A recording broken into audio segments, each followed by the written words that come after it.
ఏదైతే border security ఫోర్స్కి సంబంధించినటువంటి air wing హెలికాప్టర్లు టోటల్గా అట్లాగే ఎన్హెచ్జి కమాండోస్ కలిసి ఏరియల్ సర్వేస్ చేస్తున్నారు ఢిల్లీలో. అది ఏ సెక్యూరిటీ పర్పస్సా?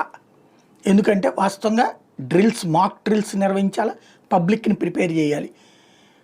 ఆపరేషన్ సింధూర్ ఆగిపోలేదు, కొనసాగుతుందని నరేంద్ర మోడీ చెప్పుకొచ్చారు. అణుబాంబులు తీసి వేయడానికి పాకిస్తాన్ ప్రిపేర్ అయ్యింది, మేము ఆపామని ట్రంప్ చెప్తున్నాడు.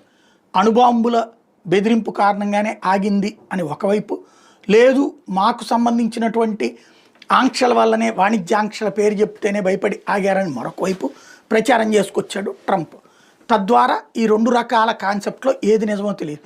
కానీ పాకిస్తాన్ మొన్న తిన్న దెబ్బ, మొదట్లో ఫేక్ ప్రాపగాండా ద్వారా, అంతర్జాతీయ మీడియాలో ఫేక్ ప్రాపగాండా ద్వారా కొంత ఫోకస్ చేసుకున్న స్థానిక ప్రజలకు ఇప్పటికీ అక్కడ